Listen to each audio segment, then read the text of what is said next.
వార్తలు కానీ మనం చూసినట్లయితే 10వ అధ్యాయము 25వ వచనం కాంచి చదవండి, 30వ వచనం కాంచి చదవండి. అందుకు యేసు ఇట్లా నేను ఒక మనుష్యుడు యెరూషలేము నుండి యెరికో పట్టణమునకు వెళ్ళుచుండగా దొంగల చేతిలో చిక్కెను. దోచుకుని అతనిని కొట్టి తన ప్రాణముతో విడిచిపోయిరి. ఆ త్రోవన వెళ్ళుట తటస్థించెను. అతడు అతనిని చూచి పక్కగా పోయెను. అలాగునని లేవీయుడొకడు ఆ చోటికి వచ్చి చూచి పక్కగా పోయెను. అయితే ఒక సమరయుడు ప్రయాణమై పోవచ్చు అతడు పడి ఉన్న చోటికి వచ్చి అతనిని చూచి అతని మీద జాలిపడి దగ్గరకు పోయి ద్రాక్షారసము పోసి అతనికి గాయాలు కట్టి తన వాహనం మీద ఎక్కించి. చాలండి, ఇక్కడ మంచి సమయంలో ఏం చేస్తున్నాడంట, ఆ యొక్క మరి ఇబ్బందుల్లో శ్రమల్లో మరి పణవూపులతో ఉన్నటువంటి వ్యక్తిని ఏం చేశాడు, జాలిపడి కనికరపడి తన దారిని వెళ్ళిపోతున్నటువంటి సమరయుడు ఆగి ఏం చేశాడంట, ఈ శ్రమలో కష్టములో కొనవూపుల్లో పడి ఉన్న గాయాలతో నింపబడి ఉన్న రక్తాలు కారుతున్న ఆ వ్యక్తి దగ్గరికి వచ్చి జాలిపడి అతని ప్రతి గాయమును కట్టాడంట. దేవునికి స్తోత్రం కలుగును గాక. ఆ సమరయుడు గాని ఆ గాయాలు గాని కట్టకపోతే ఆ మనిషి బ్రతికేవాడండి. చెప్పాలి మీరు, అప్పటికే విస్తారమైన రక్తం కారుతుంది కదా. రక్తమంతా కారిపోయిన తర్వాత శరీరంలో రక్తము లేనప్పుడు ఆ వ్యక్తి ఏమైపోతుందంటే ఆటోమేటిక్ గా చనిపోయే పరిస్థితి. కాబట్టి కొన ఊపిరిలో ఉన్నాడని ఇక్కడ వాక్యంలో రాయబడుతుందంటే మరణానికి చాలా దగ్గరగా ఉన్న వ్యక్తి అన్నమాట.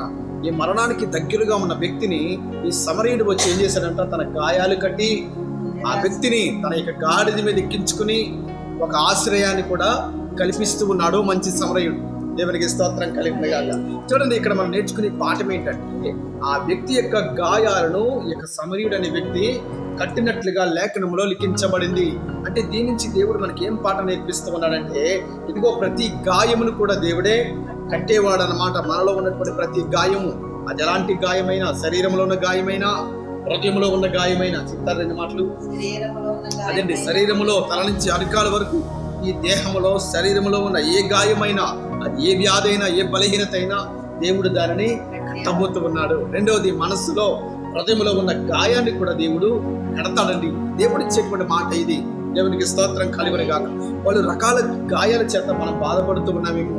ఇదిగో మరి వ్యాధి అనే గాయము, ఇదిగో మరి ఆ యొక్క హృదయంలో ఉన్నటువంటి శోధన, వేదన, మనోదుఃఖమనే గాయాల చేత ఒకవేళ మనము బాధపడుతుంటే దేవుడు అంటున్నాడు కదా, నీ గాయమును కట్టబోతున్నాను, నేను నీ యొద్దకు వచ్చి నీ ప్రతి గాయమును కడతానని దేవుడు మనతో మాట్లాడుతూ ఉన్నాడండి. దేవునికి స్తోత్రం కలుగును గాక. ఇంకా కానీ లోతుగా కానీ మనం ధ్యానం చేసినట్లయితే కనుక ఇదిగో మరి యేసయ్య యొక్క శిష్యుల్లో ప్రధాన శిష్యుడు ఎవరంట? పేతురే కదండి. ఎవరంట? పేతురు. ఈ పేతురు ఇంతకు ముందు ఎలా ఉండేవాడో తెలుసా? యేసయ్యతో తిరుగుతున్నప్పటికీ కూడా, యేసయ్యతో కలిసి నడుస్తున్నప్పటికీ కూడా, యేసయ్యతో మరి ఆ యొక్క ప్రతి ప్రాంతము వెళుతున్నప్పటికీ కూడా ఈ యొక్క పేతురు అనే భక్తుడు ఎలా ఉన్నాడంట? అవిశ్వాసిగా ఉన్నాడు. ఎలాగండి? అవిశ్వాసిగా కనబడుతున్నాడు. ఎలాగ అవిశ్వాసిగా కనబడుతున్నాడంటే, చూసినట్లయితే కనుక ఆ సముద్రం మీద, నీళ్ళ మీద నడుస్తూ ఉన్నప్పుడు ఆ యొక్క గాలిని చూచి ఏమైపోయాడంట? భయపడ్డాడు. అవిశ్వాసముతో ఉన్నప్పుడు వెంటనే నేట మునిగిపోయాడు ఈ యొక్క భక్తుడైన పేతురు అన్నమాట. ఆ తదుపరి యేసయ్య ఎవరో అని 3 సార్లు ఏం చేశాడు? బొంకాడు.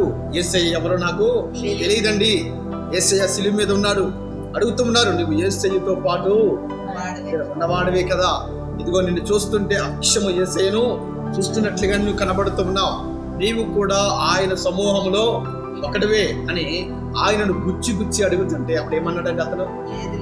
నేను అతని సమూహంలో ఉన్నవాడను కాను, యేసు ఎవరో కూడా నాకు తెలియదు, ఆ పేరు మొట్టమొదటిగా మీ దగ్గరే నేను వింటున్నాను అన్నట్లుగా 3 సార్లు వంకాడు కదండి. దేవునికి స్తోత్రం కలుగును గాక. అంటే చూసినట్లయితే కనుక ఈ యొక్క పేతురు అవిశ్వాసిగా కనబడుతున్నాడు, పిరికివాడిగా కూడా కనబడుతున్నాడు. ఎలాగ అవిశ్వాసిగా పిరికివాడిగా ఉన్నటువంటి ఈ పేతురు తర్వాత ఎలా మారాడో తెలుసా? అపోస్తుల కార్యములు కానీ మనం చూసినట్లయితే 2వ అధ్యాయము 14వ వచనంలో ఈ యొక్క పిరికివాడు అవిశ్వాసిగా ఉన్నటువంటి ఈ పేతురే ఇప్పుడు ఎలా మాట్లాడుతున్నాడో అక్కడ మనం ధ్యానం చేద్దాం. చూడండి 2:14 చదవండి. అయితే పేతురు ఆ పదునొకరితో కూడా లేచి నిలిచి బిగ్గరగా వారితో ఇట్లా నేను యోదయ మనుష్యులారా యెరూషలేములో కాపురమున్న సమస్త జనులారా ఇది మీకు తెలియను గాక. చెవియొగ్గి నా మాటలు జాగ్రత్తగా మీరు వినండి.